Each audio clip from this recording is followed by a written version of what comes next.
Zbornica knjižnih založnikov in knjigotržcev pri Gospodarski zbornici Slovenije je v Cankarjevem domu v Ljubljani slovesno podelila nagrado Kristine Brenkove za izvirno slovensko slikanico 2013. 22. oktober, prvič na rojstni dan Kristine Brenkove, nagrada za najboljšo slovensko slikanico Zdravljici.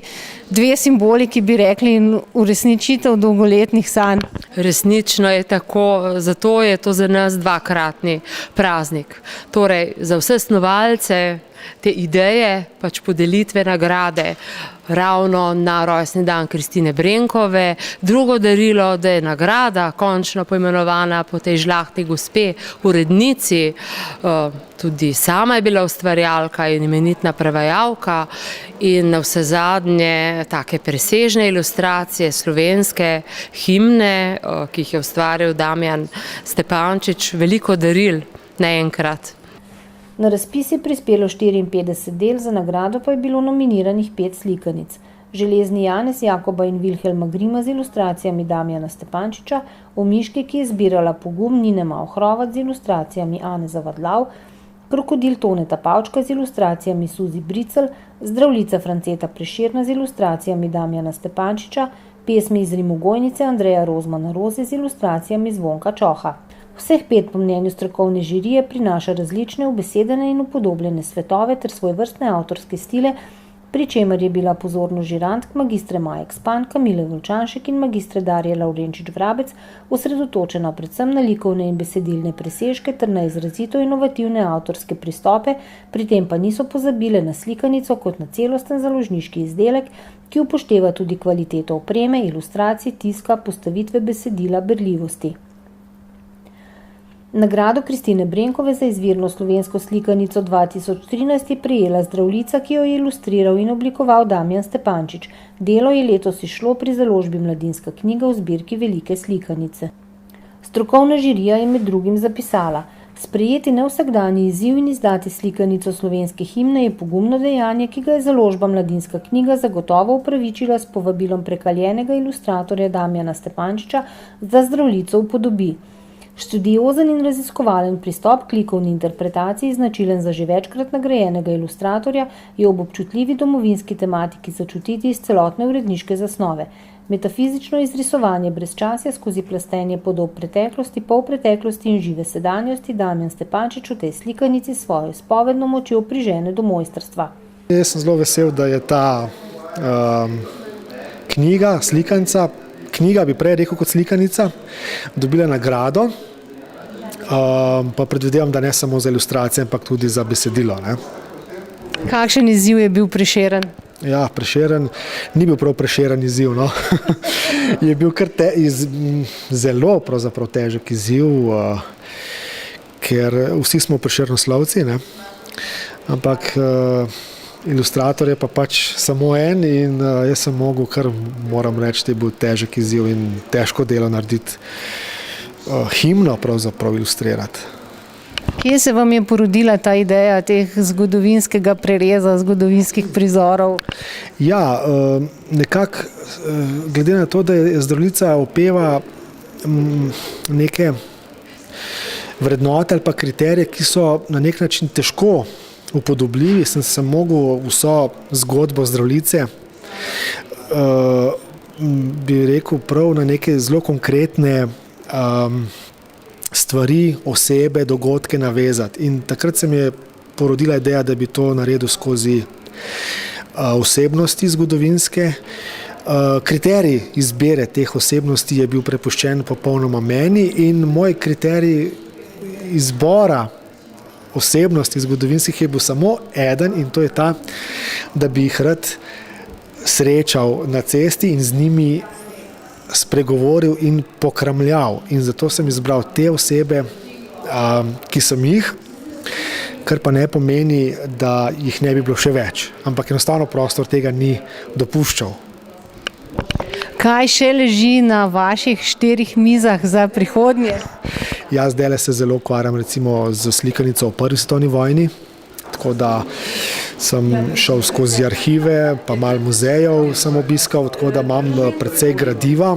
Imam tudi zgodbo mojega starega očeta, ki je bil pripadnik, se pravi te, kako bi rekel, cesarske vojske pravzaprav, ne. Ne, mislim, ja, pravzaprav to je moj avtorski projekt in imam, se pravi, to pomeni, da moram se na določene zgodovinska dejstva ozirati in jih upoštevati in jasno to zahteva ogromno raziskovalnega dela in tudi risarskega dela ne nazadnje. In no, zdaj se s tem ukvarjam in zdaj sem tam, pravzaprav, recimo na Soški fronti me najdete. Posebni gost podelitve je bil pesnik Niko Grafenauer. Njegov nepozabni Peden Pet očara vedno znova nove in nove generacije mladih bralcev, umetnik pa pripravlja še nekaj novih projektov. Gospod Niko Grafenauer, se vam zdi kar nekako simbolično prvič nagrada slovenske slikanice Kristine Brenkove za Prešernovo Zdravljico? Ja, to je seveda presenečenje, da se je Damjan Stefančič lotil Zdravljice na ta način, kot je v tej slikanici upodobljena. To je izjemno izvirna zamisel in tudi potem izpeljava v likovni govorici, ki je obvladal imenitno. Z vsemi modernimi sestavinami iz današnjega časa opremiti v upodobitvi Zdravljice to sporočilo. Itak vemo, da je Zdravljica tako rekoč gostilniška pesem, ki smo jo, hvala Bogu, prevzeli v narodno himno.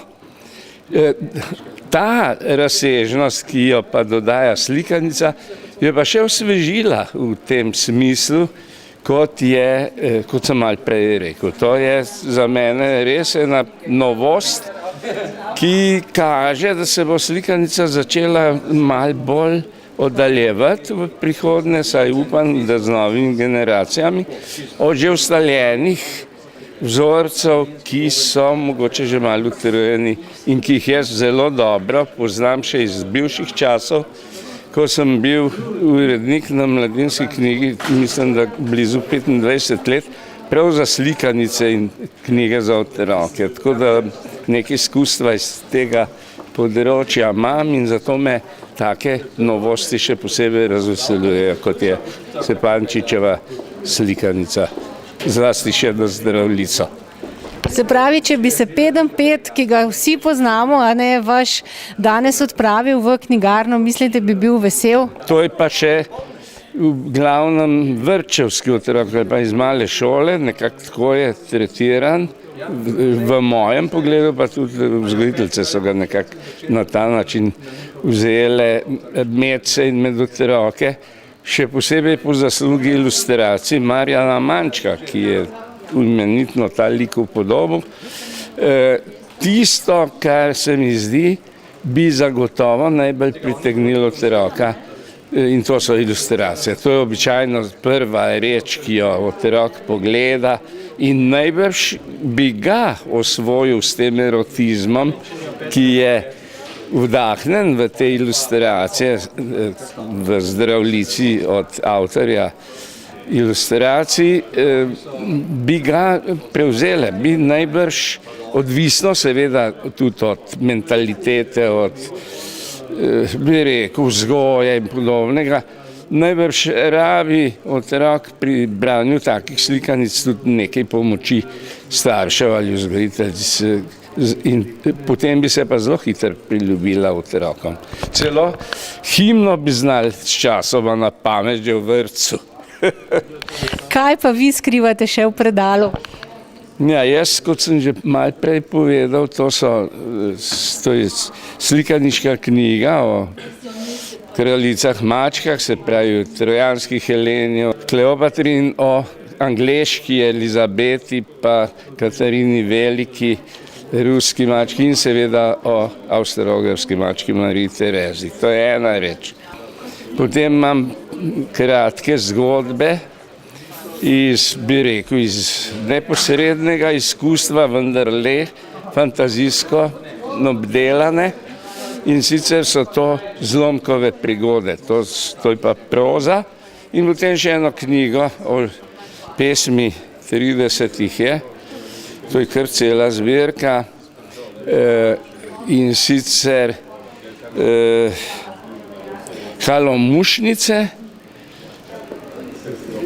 telefonske pesmi o živalih. To je še vse, to dvoje še v delu, medtem ko prva, Kraljice mačke, je pa že v založbi Modrijan in je ilustracija imenitne, ki niso zgolj ilustracije, ampak so samostojna, konotacija v likovni, da tako rečem, govorici, teme, ki se tam nekako vrstijo, imajo tudi potem čistvarne opombe vsaka zadaj, tako da je zadeva podprta tudi z nekimi viri. To je pa ilustriral Jože Civha.